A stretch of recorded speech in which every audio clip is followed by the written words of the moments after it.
Selamat siang untuk Ibu dosen pengampu mata kuliah Hukum Pertanahan, Ibu Dr. Diana Napitupulu, SHMH, MSc, MKN, dan rekan-rekan mahasiswa semester 2 program studi Magister Hukum Pasca Sarjana Universitas Kristen Indonesia tahun 2023 tahun 2024. Terlebih dahulu, perkenalkan, nama saya Yosef Sitepu dengan nomor induk mahasiswa 23021900014. Adapun objek materi pembahasan dalam vlog mata kuliah Hukum Pertanahan ini adalah mengenai peralihan hak atas tanah.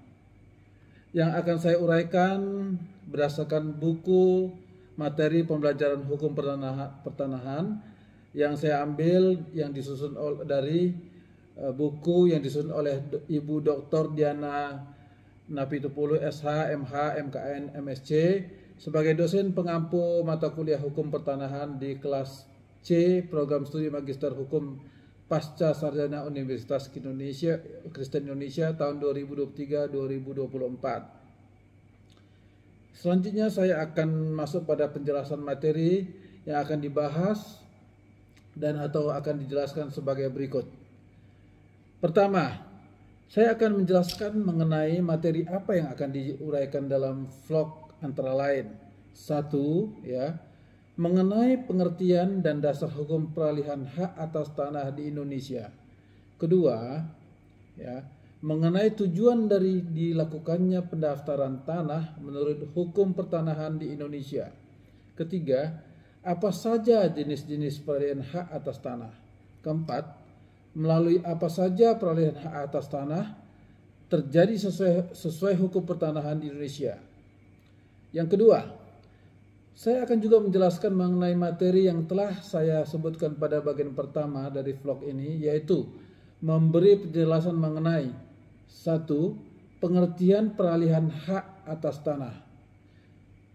Secara sederhana, peralihan hak atas tanah adalah merupakan perpindahan hak atas tanah dari pemegang hak yang lama kepada pemegang hak yang baru secara sah berdasarkan peraturan perundang-undangan. Peralihan hak atas tanah beralih dan dialihkan beralihnya suatu hak atas tanah dapat terjadi karena pewarisan. Sedangkan beralihnya suatu hak atas tanah karena dialihkan adalah karena adanya perbuatan, misalnya dikarenakan adanya jual beli, tukar menukar, pengambilan, penghibahan, in bank, pembagian harta bersama, pemberian hak tanggungan, pemberian hak guna bangunan, atau hak pakai di atas tanah hak milik dan karena pewarisan. Kedua, pengaturan mengenai peralihan hak atas tanah di Indonesia telah diatur dalam ketentuan pasal 20 ayat 2 Undang-Undang Nomor 5 Tahun 1960 tentang Peraturan Dasar Pokok-Pokok Agraria. Melalui aturan pelaksanaan dari Undang-Undang Nomor 5 Tahun 1960 tentang Peraturan Dasar Pokok-Pokok Agraria, yaitu melalui ketentuan pasal 37 ayat 1 Peraturan Pemerintah Nomor 24 Tahun 1997 tentang pendaftaran tanah. Selanjutnya saya akan menguraikan apa itu pendaftaran tanah. Berdasarkan ketentuan pasal 1 ayat 1 Peraturan Pemerintah Nomor 24 Tahun 1997. Pendaftaran tanah dapat kita ketahui sebagai suatu rangkaian kegiatan yang dilakukan oleh pemerintah secara terus-menerus, berkesinambungan dan teratur, meliputi pengumpulan, pengolahan, pembukuan dan penyajian serta pemeliharaan data fisik dan data yuridis dalam bentuk peta dan daftar mengenai bidang-bidang tanah dan satuan-satuan rumah susun. termasuk pemberian surat tanda bukti haknya bagi bidang-bidang tanah yang sudah ada haknya dan hak milik satuan rumah susun.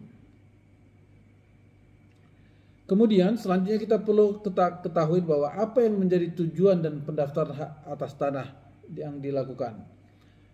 Berdasarkan ketentuan pasal 19 Undang-Undang Nomor 5 Tahun 1960 tentang pokok-pokok agraria dan ketentuan pasal 3 Peraturan Pemerintah Nomor 24 Tahun 1997 tentang pendaftaran tanah. Adapun tujuan pendaftaran tanah itu diharapkan akan memberikan a. kepastian hukum dan perlindungan hukum kepada pemegang hak atas suatu bidang tanah, satuan rumah susun, hak-hak yang terdaftar agar mudah membuktikan dirinya sebagai pemegang hak yang bersangkutan. B. Untuk menyediakan informasi kepada pihak-pihak berkepentingan termasuk pemerintah agar dengan mudah dapat memperoleh data yang diperlukan, dapat mengadakan hukum mengenai bidang-bidang tanah dan satuan rumah susun. Untuk terselenggaranya tertib administrasi pertanahan. Contoh kasus: penyelesaian sengketa kepemilikan tanah dengan hak Enggindem. Studi kasus sengketa yang melibatkan ahli waris keluarga AM dan PT PJ. Ketentuan dalam kedua Undang-Undang Nomor 5 Tahun 1960 tentang Peraturan Dasar Pokok-pokok Agraria, Undang-Undang Pokok Agraria mengatur tentang ketentuan-ketentuan konversi, termasuk hak Enggindem dan pernyataan di dalam pasal 1 ketentuan-ketentuan konvensi. Dapat diartikan bahwa Enggindem atas tanah yang ada pada mulai berlakunya Undang-Undang AQ sejak saat tersebut menjadi hak milik kecuali jika yang mempunyai tanah tidak memenuhi syarat sebagai tersebut dalam pasal 21 Undang-Undang Pokok Agraria, yaitu bukan warga negara Indonesia. Dalam kenyataannya masih banyak orang yang belum melakukan konversi atas hak atas tanah bagaimana ditentukan oleh Undang-Undang Pokok Agraria. Sebagai akibat munculnya sengketa seperti yang ditentukan dalam kasus yang melibatkan ahli waris AM dan PT PJ, di mana kedua belah pihak mengklaim sebagai pemilik tanah dengan alasan hak Enggindem. Penelitian ini dilakukan untuk mengangkat permasalahan terkait pengakuan hak Enggindem. Penelitian ini dilakukan dengan mengangkat permasalahan terkait mengenai hak Enggindem menurut ketentuan hukum di Indonesia. Selain itu juga, mekanisme penyelesaian sengketa tanah dengan atas hak Enggindem dalam kasus yang diteliti. Metode penelitian digunakan adalah yuridis normatif dengan memakai pendekatan perundang-undangan dan pendekatan kasus. Hal analisis yang diperoleh dalam penelitian ini adalah meskipun hak Enggindem sudah tidak diakui, namun untuk tanah yang masih dilekati dengan hak Enggindem dapat diajukan permohonan hak milik ke BPN dengan menggunakan surat pernyataan penguasaan fisik yang disaksikan oleh 2 orang saksi. Adapun penyelesaian sengketa kepemilikan tanah ditempuh melalui BPN untuk mengeluarkan keputusan penegasan pihak yang berhak atas tanah. Pengadilan negeri setempat untuk mengajukan gugatan dan ataupun kepolisian guna membuat laporan terjadinya tindak pidana. Oleh karena itu, pengertian peralihan hak atas tanah, pendaftaran tanah, tujuan dan pendaftaran tanah itu sudah kami jelaskan. Selanjutnya dalam vlog ini saya akan menjelaskan apa-apa jenis-jenis peralihan hak atas tanah dan sarusun. Ketentuan pasal 37 ayat 1 Peraturan Pemerintah Nomor 24 Tahun 1997 tentang pendaftaran tanah yang telah menyebutkan bahwa peralihan hak atas tanah dan hak milik atas satuan rumah susun dapat terjadi dikarenakan jual beli, tukar menukar, hibah, pemasukan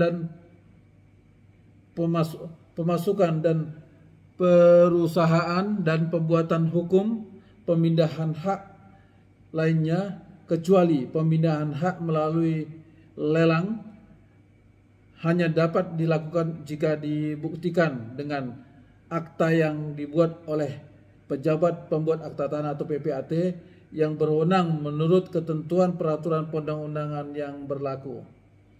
Selanjutnya mengenai jenis-jenis peralihan yang mengakibatkan beralihnya hak atas tanah dan sarusun, secara singkat akan saya jelaskan sebagai berikut. Berdasarkan ketentuan Pasal 20 ayat 2 Undang-Undang Nomor 5 Tahun 1960 tentang pokok-pokok agraria telah disebutkan bahwa hak milik atas tanah dapat beralih dan dialihkan kepada pihak lain. Di antaranya peralihan tersebut dapat dilakukan melalui 1. Peralihan hak atas tanah atau sarusun melalui warisan. Tindakan pemindahan ini hak milik atas benda dari seorang yang telah meninggal dunia kepada orang lain yang ditunjuknya sebagai ahli waris. Maka setelah berlakunya peraturan pemerintah nomor 24 tahun 1997, maka kewajiban mendaftarkan peralihan hak atas milik tanah karena pewarisan telah diatur melalui ketentuan pasal 36 peraturan pemerintah nomor 24 tahun 1997 yang menyebutkan A. Pemeliharaan data pemeliharaan tanah dilakukan apabila terjadi perubahan pada data fisik atau data yuridis objek pendaftaran tanah yang telah terdaftar. B. Pemegang hak berdasarkan wajib mendaftarkan perubahan sebagaimana yang dimaksud pada ayat 1 kepada kantor pertanahan. Pewarisan sebagaimana dimuat dalam pasal 26 ayat 1 Undang-Undang Nomor 5 Tahun 1960 tentang peraturan dasar pokok-pokok agraria secara yuridis mengatur dan mau diwariskan adalah hak atas tanah bukan tanahnya, dan membatasi penerimaan hak waris adalah harus warga negara Indonesia.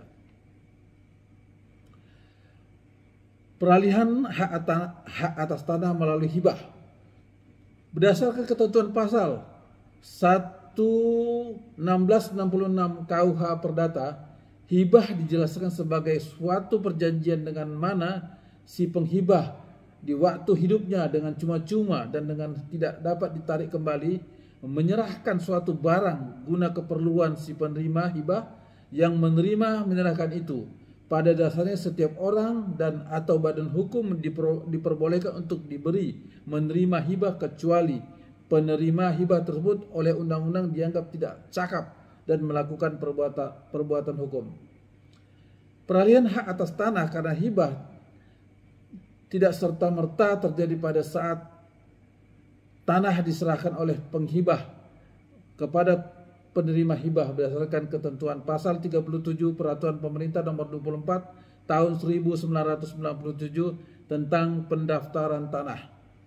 Dinyatakan bahwa peralihan hak atas tanah harus dibuktikan dengan akta yang dibuat oleh PPAT yang berwenang menurut peraturan perundang-undangan yang berlaku.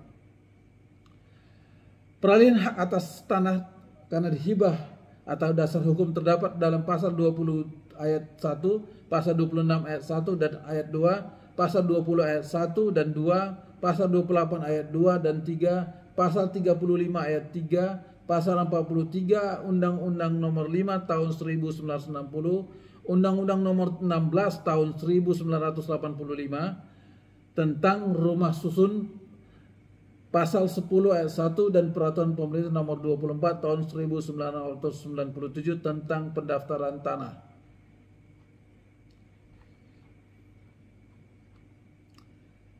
Dalam jual beli tanah dikenakan dengan asas terang dan tunai sebagai syarat dalam proses jual beli tanah. Syarat terang dalam perjanjian jual beli harus dilakukan di hadapan pejabat yang berwenang dan disaksikan oleh 2 orang saksi. Sedangkan syarat tunai yaitu adanya 2 perbuatan yang dilakukan secara bersamaan, yaitu pemindahan dan hak menjual ke pembeli kepada pembeli dan pembayaran harga jual dari pembeli kepada penjual. Peralihan hak atas tanah melalui lelang. Lelang adalah setiap penjualan barang di muka umum dengan cara penawaran harga secara lisan dan atau tertulis melalui pengumpulan peminat atau calon pembeli. Berdasarkan sifat lelang dibagi 2. 1. Lelang eksekutorial, yaitu lelang dalam rangka putusan pengadilan berkaitan dengan hak tanggungan, sita pajak, sita yang dilakukan oleh kejaksaan atau penyidik, dan sita yang dilakukan oleh panitia urusan piutang lelang negara. 2. Lelang non eksekutorial, yaitu lelang terhadap barang yang dikuasai oleh dan dimiliki oleh instansi pemerintah pusat maupun daerah, BUMN atau BUMD, dan lelang terhadap hak atas tanah atau hak atas sarusun yang dimiliki atau dikuasai oleh perseorang atau badan hukum.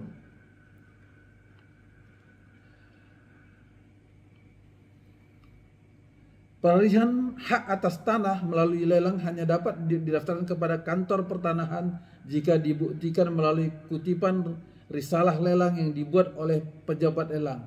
Dalam 7 hari sebelum dilakukannya lelang, kepala kantor lelang mempunyai kewajiban untuk meminta keterangan mengenai data fisik dan data yuridis yang disimpan di dalam peta pendaftaran, daftar tanah, surat ukur, dan buku tanah dari kantor pertanahan. Kantor pertanahan kemudian menyampaikan keterangan tersebut kepada kepala kantor lelang dalam waktu 5 hari semenjak permintaan tersebut diterima. Keterangan tersebut diperlukan untuk menghindari terjadinya pelelangan umum yang tidak jelas objek tanahnya, sehingga pejabat lelang dapat mempunyai keyakinan lebih untuk melakukan lelang tanah tersebut. Peralihan hak atas tanah melalui wakaf. Suatu peralihan hak wakaf tanah milik dan dalam Islam diatur dalam KUH Perdata, Undang-Undang Pokok Agraria melalui hukum adat yang pada prinsipnya tidak terdapat perbedaan yang menonjol. Yang perlu diingat bahwa dari peralihan tanah milik sebagaimana cara memperoleh atau terjadinya hak milik tanah dan peruntukannya dari siapa dan untuk siapa.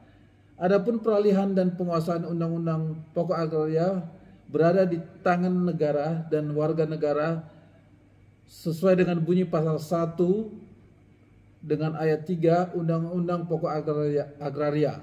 Peralihan tanah milik secara adat yaitu diperoleh melalui pemberian masyarakat hukum adat dan diperoleh melalui pembukaan tanah atau hutan.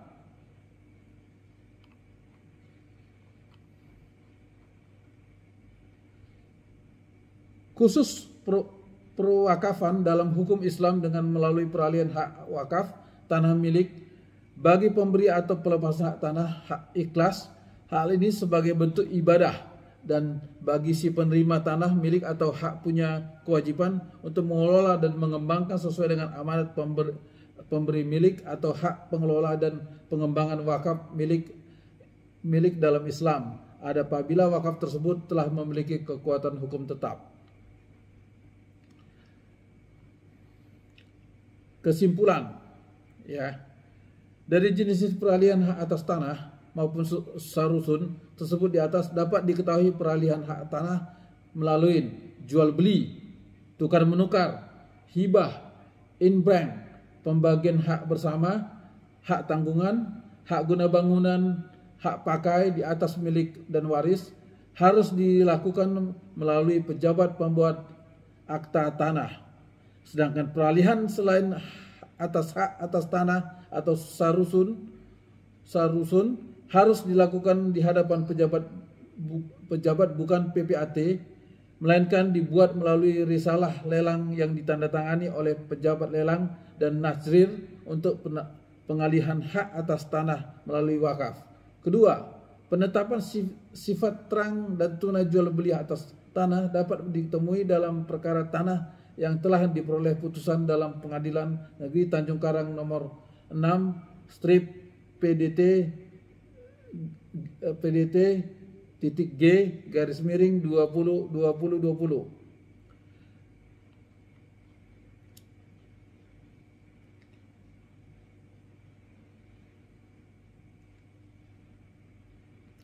Kepada hukum adat bagi masyarakat golongan pribumi dan hukum perdata barat bagi masyarakat golongan Eropa dan Timur Asing, hukum adat yang dipergunakan adalah golongan pribumi adalah hukum adat dari masing-masing masyarakat itu sendiri berdasarkan tempat di mana persoalan tersebut terjadi.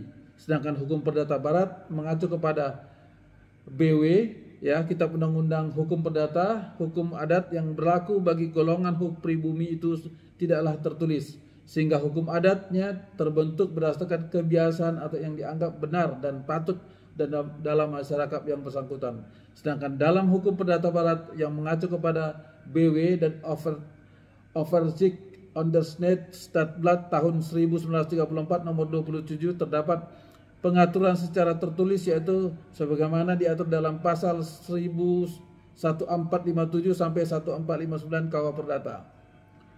Dalam hukum adat, pelaksanaan jual beli hak atas tanah baru terjadi ketika telah dipenuhinya sifat-sifat terang dan tunai. Sedangkan dalam hukum perdata barat, jual beli telah dianggap terjadi ketika para pihak sepakat terhadap harga dan objeknya.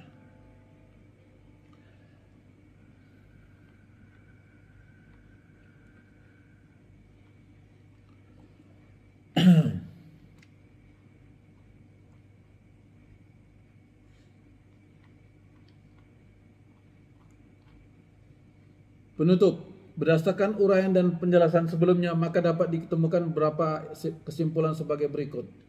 Pengaturan mengenai sifat terang tidak diatur sama sekali dalam ketentuan hukum di Indonesia, sehingga pengaturan mengenai sifat terang mengacu kepada hukum adat, sedangkan pengaturan sifat real dapat ditemukan pada pasal 37 ayat 1, pasal 38 ayat 1 dan pasal 3 huruf A PP 24/97 tentang pendaftaran tanah. Selain itu, pengaturan mengenai sifat tunai dapat ditentukan pada lampiran 1 huruf B sebagaimana perkaban 8/12 sifat tentang dan tunai dalam jual beli hak atas tanah telah mengalami modernisasi dan menyesuaikan yang tanpa mengubah hakikat guna memenuhi kebutuhan masyarakat saat ini. Jual beli hak atas tanah dapat diputuskan pengadilan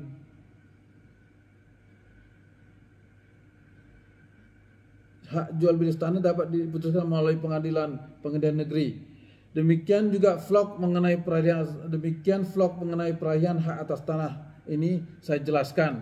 Atas kekurangan dan ketidaktelitian kami mohon maaf sebesar-besarnya. Terima kasih kepada Ibu Dr. Diana dan selaku dosen pengampu dan kepada teman-teman sekalian yang telah mendukung vlog saya ini. Terima kasih, sampai ketemu, salam dan selamat siang.